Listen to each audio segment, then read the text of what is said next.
Hai, perkenalkan saya Penuh Nandika Antakusuma, biasa dipanggil Nandika. Saya berasal dari jurusan DKV, dan untuk UAS Bahasa Indonesia kali ini, saya akan mempresentasikan tentang penulisan karya ilmiah. Oke. Nah, jadi tujuan dari pembelajaran ini adalah untuk memahami pengertian dari hakikat karya ilmiah dalam tradisi akademik. Kemudian mengidentifikasi dan membedakan jenis-jenis karya ilmiah berdasarkan tujuan dan kalayak. Yang ketiga, menguasai struktur dan sistematika penulisan karya ilmiah yang baku.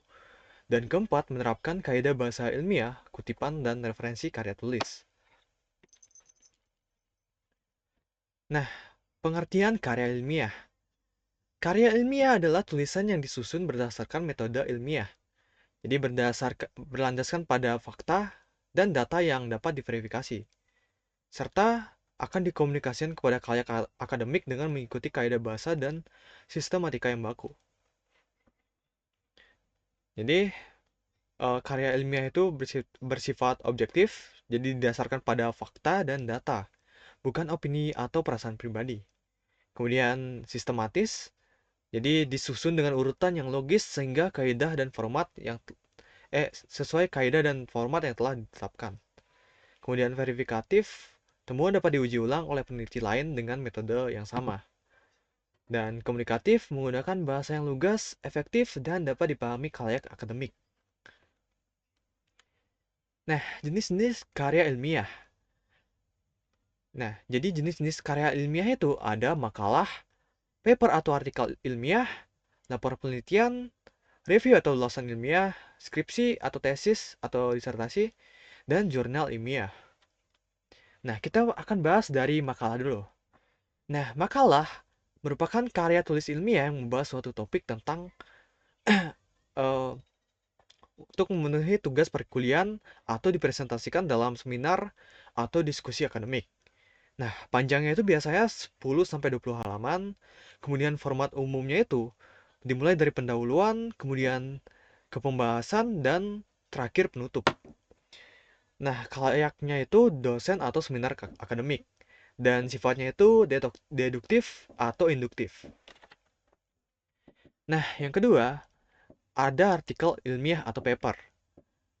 Nah, ini merupakan karya ilmiah berbasis hasil penelitian atau gagasan konseptual yang ditulis untuk dipublikasikan di jurnal ilmiah. Merupakan bentuk diseminasi pengetahuan yang dalam komunitas keilmuan yang diakui secara internasional. Nah, artikel hasil penelitian ini berdasarkan data empiris yang dikumpulkan peneliti. Strukturnya itu dimulai dari abstrak, kemudian pendahuluan, kemudian metode, kemudian hasil dan diskusi, dan terakhir berisikan kesimpulan. Dan diterbitkan di jurnal bereputasi seperti Scopus, Sinta, dan lain-lain. Kemudian artikel konseptual atau review berbasis analisis literatur dan gagasan teoritis, tidak mensyaratkan pengumpulan data primer, tetap harus mengacu referensi yang valid dan mutakhir. Nah, jenis yang ketiga itu laporan penelitian. Nah, dokumen ini merupakan dokumen tertulis yang memaparkan seluruh proses dan hasil penelitian secara lengkap dan rinci, mulai dari perencanaan hingga simpulan. Biasanya disusun untuk lembaga pemberi dana atau institusi. Nah, sistematika umumnya itu dimulai dari bab 1 yaitu pendahuluan, yang berisikan latar belakang, rumus masalah, dan tujuan. Kemudian bab 2 berisi tinjauan pustaka yang berikan landasan teori dan penelitian terdahulu. Kemudian bab 3 itu merupakan metode penelitian yang berisi desain, instrumen, dan teknik analisis. Kemudian bab 4 berisikan hasil dan pembahasan dan isinya itu merupakan temuan, interpretasi, dan diskusi. Kemudian bab 5 berisi simpulan dan saran, dan terakhir ada daftar pustaka dan lampiran. Nah, untuk jenis keempat itu ada skripsi, tesis, dan disertasi. Nah, masing-masing ini untuk 3 tingkatan dalam perkuliahan, yaitu dalam skripsi itu untuk S1, tesis untuk S2, dan disertasi untuk S3. Disertasi untuk S3. Nah, karya tulis ilmiah sebagai Oke, skripsi. Kita akan bahas skripsi dulu. Karya tulis ilmiah sebagai syarat kelulusan program sarjana, yang merupakan karya penelitian pertama mahasiswa di bawah bimbingan dosen. Dan panjangnya itu biasanya mulai dari 50 sampai 80 halaman. Nah, kemudian untuk tesis itu merupakan karya penelitian yang lebih mendalam dengan kontribusi terhadap pengembangan ilmu, menuntut orisinalitas dan penguatan metodologi yang lebih kuat. Dan panjangnya itu minimal dari 80 sampai 50 halaman.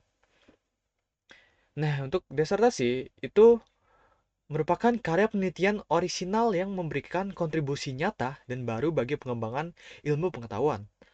Ya, jadi ini harus melalui uji publik atau sidang terbuka. Dan panjangnya itu mulai dari 150 sampai 300 lebih halaman. Nah, kemudian jenis kelima adalah jurnal ilmiah. Nah, jurnal ilmiah adalah publikasi berkala yang memuat kumpulan artikel hasil penelitian yang telah melalui proses penelaahan sejawat. Nah, jurnal merupakan media utama penyebaran pengetahuan ilmiah dalam komunitas akademik global. Nah, tingkatan jurnal ilmiah di Indonesia itu dimulai dari Scopus atau WOS. Ya, jurnal internasional bereputasi terindeks Scopus atau Web of Science dengan kuartil Q1 tertinggi. Nah, kemudian selanjutnya ada Sinta 1-2 yang merupakan jurnal nasional akreditasi tertinggi di Indonesia setara internasional bereputasi. Kemudian Sinta 3-4 merupakan jurnal nasional terakreditasi tingkat menengah masih diakui untuk kenaikan jabatan dosen. Dan kemudian Sinta 5-6 itu merupakan jurnal nasional terindeks dengan akreditasi dasar dan cocok untuk publikasi perdana. Nah, di sini ada perbandingan dari jenis karya ilmiah. Ya kan bisa lihat perbedaannya mulai dari jenis, level, panjang, preview, dan tujuan utamanya. Jadi masing-masing mungkin ada memiliki kesamaan, ada juga yang berbeda gitu. Nah, kemudian struktur umum penulisan karya ilmiah. Jadi struktur umumnya itu dimulai dari bagian awal yang berisi halaman, judul, abstrak, dan kata pengantar lain-lainnya. Kemudian pendahuluan berisi latar belakang, rumusan masalah, tujuan, manfaat, dan batasan penelitian. Kemudian tinjauan pustaka berisi landasan teori, kajian terdahulu, dan kerangka berpikirnya. Nah, kemudian metode itu pendekatan penelitiannya, sumber datanya, kemudian teknik analisis datanya. Kemudian hasil dan pembahasan berisi paparan temuan dan interpretasi berdasarkan teori yang relevan. Kemudian penutup berisi simpulan, saran, dan arah penelitian lanjutan. Dan terakhir daftar pustaka berisi seluruh sumber yang dikutip untuk penelitian kita ini. Nah, kemudian ada kaidah bahasa dalam karya ilmiah. Jadi, karya ilmiah itu harus menggunakan bahasa yang baku sesuai dengan kaidah yang ada. Ya, jadi menghindari singkatan tidak resmi dan kata berulang yang tidak bermakna. Kemudian lugas dan efektif. Jadi kalimatnya itu tidak ambigu atau menyulitkan pembaca. Kemudian formal dan objektif. Jadi menghindari kata ganti orang pertama karena itu memberikan kesan subjektif gitu. Jadi tetap kita harus memberikan kesan yang objektif. Kemudian konsisten. Gunakan istilah, singkatan, dan format penulisan secara konsisten dari awal hingga akhir naskah. Kemudian menggunakan kutipan yang tepat. Jadi setiap kutipan langsung maupun tidak langsung harus disertai sumber acuan untuk menghindari yang namanya plagiarisme. Nah, kemudian menggunakan referensi yang valid. Jadi tidak menggunakan sumber artikel yang tidak jelas gitu. Ini gunakan sumber yang resmi. Nah, kemudian di sini ada etika penulisan ilmiah dan anti plagiarisme. Nah, plagiarisme adalah tindakan menggunakan ide atau kata-kata dari orang lain tanpa memberikan atribusi yang semestinya, ya baik secara sengaja maupun tidak sengaja. Dan ya, plagiarisme ini melanggar etika akademik dan dapat berakibat pembatalan karya ilmiah. Nah, untuk menghindari plagiarisme ini, kita bisa menggunakan kutipan langsung. Ya, untuk kutipan langsung ini di bawah 40 kata menggunakan tanda petik. Dan lebih dari 40 kata ditulis sebagai blok indentasi dan mencantumkan penulis tahun dan halaman. Kemudian kita bisa menggunakan juga parafrase. Jadi kita menulis gagasan dari penulis lain dengan kata-kata kita sendiri.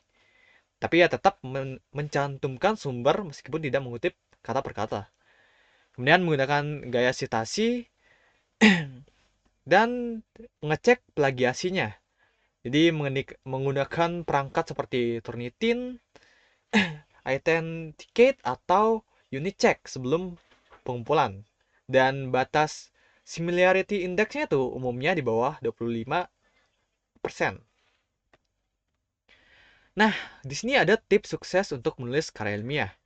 Jadi yang pertama itu tentukan topik yang spesifik dan relevan. Jadi supaya kalian lebih mudah untuk membahasnya karena hal itu relevan. Dan itu kemungkinan akan berguna untuk orang lain karena relevan. Gitu. Dan yang kedua itu baca literatur sebelum menulis. Jadi kalian tidak bingung untuk menulis apa dalam karya ilmiah kalian karena kalian sudah memenuhi diri kalian dengan ilmu dari membaca literatur tersebut. Kemudian susun kerangka sebelum draft.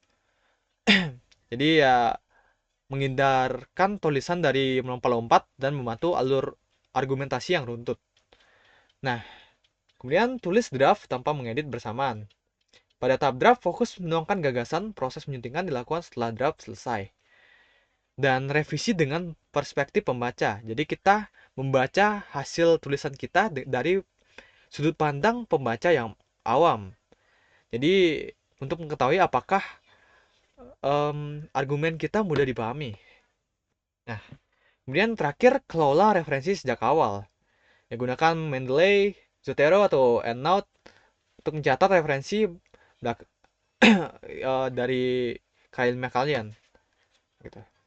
Nah, jadi ya kesimpulannya, karya ilmiah adalah tulisan berbasis metode ilmiah dan objektif, sistematis, dan dapat diverifikasi. Kemudian karya ilmiah meliputi makalah, artikel ilmiah, laporan penelitian, skripsi atau tesis atau disertasi, kemudian jurnal ilmiah, dan review. Dan setiap jenis memiliki struktur, kalayak, dan tujuan yang berbeda sesuai tingkat akademik penulisnya. Dan terakhir, kaidah bahasa ilmiah, etika kutipan, dan anti plagiarisme adalah fondasi integritas karya tulis akademik. Ya, itu saja presentasi dari saya. Mohon maaf jika ada salah kata dan ucapan yang tidak dimengerti. Sekian dari saya dan terima kasih.